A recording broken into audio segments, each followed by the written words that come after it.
Come, rest a while with me, and join me as I read Mind, Character, and Personality, Volume 1, written by Ellen G. White, an American leading author. Smithsonian named her among the 100 most influential Americans of all times.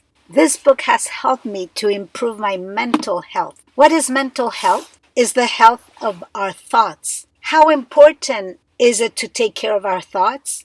Our thoughts have such power that they can influence our behavior either in a positive way or a negative way. So make yourself comfortable, and we will start with Chapter 1, the study of the mind. Its importance. To deal with the mind is the nicest work in which men ever engaged. It is the duty of every person for his own sake and for the sake of humanity to inform himself in regards to the laws of life and conscientiously to obey them. All need to become acquainted with that most wonderful of all organisms, the human body. They should understand the functions of the various organs and the dependency of one upon the other for the healthy action of all. They should study the influence of the mind upon the body and the body upon the mind, and the laws by which they are governed. Interesting. The mind influences the body, but the body also influences the mind. No matter who you are, the Lord has blessed you with intellectual faculties capable of vast improvement. Cultivate your talents with persevering earnestness. Train and discipline the mind by study, by observation, by reflection. You cannot meet the mind of God unless you put to use every power. The mental faculties will strengthen and develop if you will go to work in the fear of God, in humility, and with earnest prayer. A resolute purpose will accomplish wonders. I like the fact that we were created with the capacity to improve our mental abilities. Self-discipline must be practiced. An ordinary mind, well disciplined, will accomplish more and higher work than will the most highly educated mind and the greatest talents without self-control. Did you hear that? The importance of self-control. The future of society is indexed by the youth of today. In them we see the future teachers and lawmakers and judges, the leaders of the people that determine the character and destiny of the nation. How important, then, the mission of those who are to form the habits and influence the lives of the rising generation. To deal with minds is the greatest work ever committed to men. The time of parents is too valuable to be spent in the gratification of appetite or to pursue of wealth or fashion. God has placed in their hands the precious youth, not only to be fitted for a place of usefulness in this life, but to be prepared for the heavenly courts. I love the advice that is given in this paragraph, that we, the older generation, are responsible for the example we set for the younger generations. The teacher's usefulness depends not so much upon the actual amount of his acquirements as upon the standard at which he aims. The true teacher is not content with dull thoughts, an indolent mind, or a loose memory. He constantly seeks higher attainments and better methods. His life is one of continual growth. In the work of such a teacher, there is a freshness, a quickening power that awakens and inspires the students. To know oneself is a great knowledge. The teacher who rightly estimates himself will let God mold and discipline his mind. He will acknowledge the source of his power. Self-knowledge leads to humility and to trust in God, but it does not take the place of efforts for self-improvement. He who realizes his own deficiencies will spare no pain to reach the highest possible standard of physical, mental, and moral excellence. No one should have a part in the training of youth who is satisfied with a lower standard.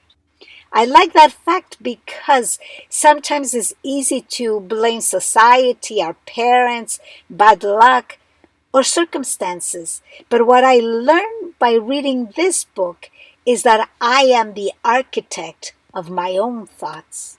In all your work, you must do as the husbandman does in laboring for the fruits of the earth. Apparently, he throws away the seed, but buried in the soil, the seed germinates.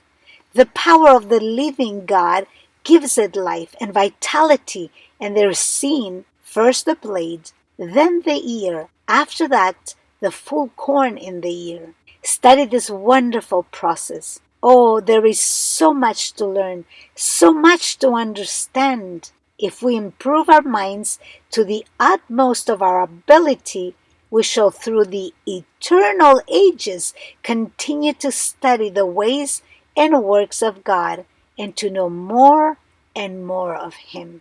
This is wonderful because it's telling us that being a student is not only for a short time, it should last as long as we live. There is a science of Christianity to be mastered, a science as much deeper, broader, higher than any human science, as the heavens are higher than the earth.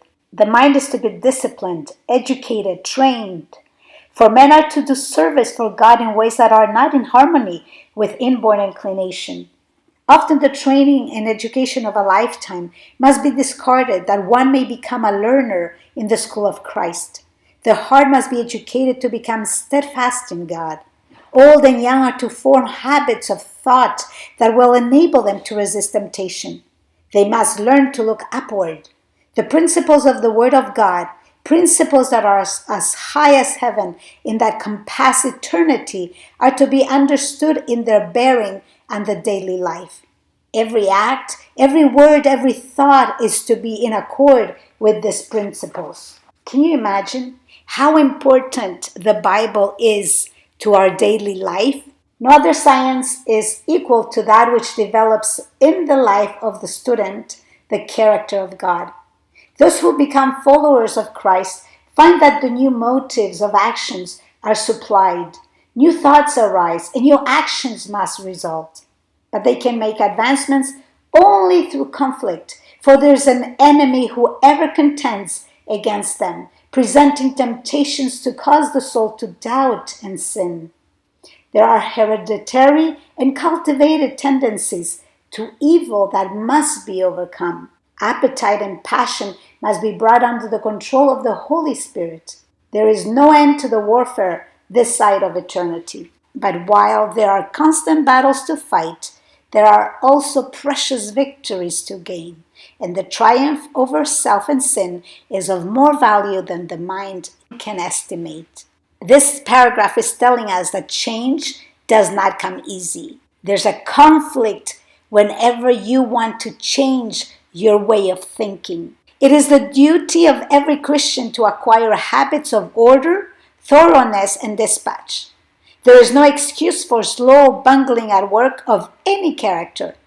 When one is always at work and the work is never done, it is because mind and heart are not put into the labor. The one who's slow and who works at a disadvantage should realize that these are faults to be corrected. He needs to exercise his mind in planning how to use the time so as to secure the best results. By tact and method, some will accomplish as much in 5 hours as others do in 10. Some who are engaged in domestic labor are always at work, not because they have so much to do, but because they do not plan so as to save time.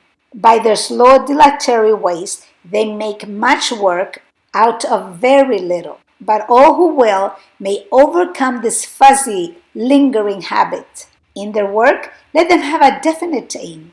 Decide how long a time is required for a given task, and then bend every effort toward accomplishing the work in that given time. The exercise of the willpower will make the hands move faster. This helped me a lot. It taught me to organize my time. God has given to every human being a brain. He desires that it shall be used to His glory.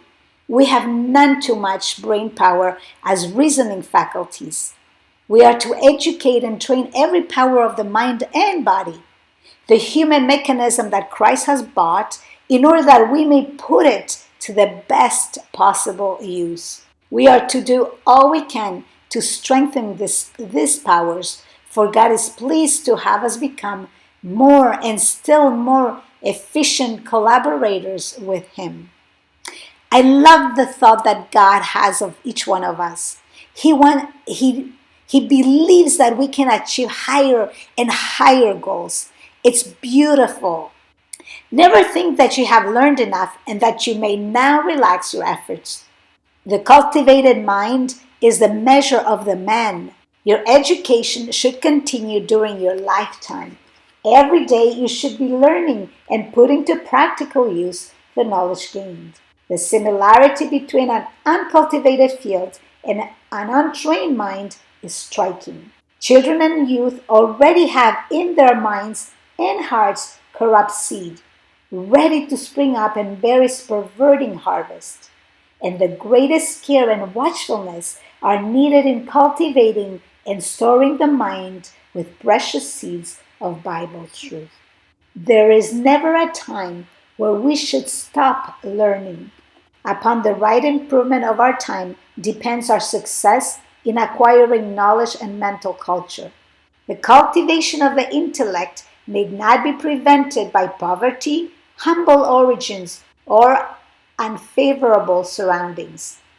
A resolute purpose, persistent industry, and careful economy of time will enable men to acquire knowledge and mental discipline, which will qualify them for almost any position of influence and usefulness. It's not only the rich that can acquire knowledge. Knowledge is available to all of us if we will. Great wisdom is needed in dealing with diseases caused through the mind. A sore, sick heart, a discouraged mind needs mild treatment. Sympathy and tact will often prove a greater benefit to the sick than will the most skillful treatment given in a cold, indifferent way. This is beautiful because it's telling us that the mind needs love. We all need sympathy. Be determined to become as useful and efficient as God calls you to be. Be thorough and faithful in whatever you undertake. Procure every advantage within your reach for strengthening the intellect. Let the study of books be combined with useful manual labor, and by faithful endeavor, watchfulness, and prayer, secure the wisdom that is from above. This will give you an all-round education. Thus you will rise in character and gain an influence over other minds, enabling you to lead them in the path of uprightness and holiness. Mechanics, lawyers, merchants, men of all trades and professions educate themselves that they may become masters of their business. Should the followers of Christ be less intelligent, and while professed engaged in His service, be ignorant of the ways and means to be employed? The enterprise of gaining everlasting life is above every earthly consideration. In order to lead souls to Jesus, there must be a knowledge of human nature and a study of the human mind. Much careful thought and fervent prayer are required to know how to approach men and women upon the great subject of truth. Did you see the importance of the studying of books and manual work? They go hand in hand. Through lack of determination to take themselves in hand and reform, persons can become stereotyped in a wrong course of action. Or by cultivating their powers, they may acquire ability to do the very best of service. Then they will find themselves in demand anywhere and everywhere. They will be appreciated for all that they are worth. Any change that you want in your life requires work And you are the only person that can will to do that work for yourself. The Lord has given man capacity for continual improvement and has granted him all possible aid in this work. Through the provisions of divine grace, we may attain almost to the excellence of the angels. Any improvement that my life needs, any care that my mental health requires, I can achieve through the grace of God. This helped me to realize that I'm not alone in this work of changing my mindset. God working in me and me with my efforts, we can achieve what God had planned for my life. And what He did for me, I am sure He will do for you if you allow Him and if you want this change. Remember, the study of the mind takes time. I must acquire information, but I also must put into practice what I learn, or else there will not be any change in from my old pattern of thinking to acquire a new one. I hope that you have been blessed with this information. I will link the book if you're interested to read along with me. Thank you for joining me, and may you have a restful evening.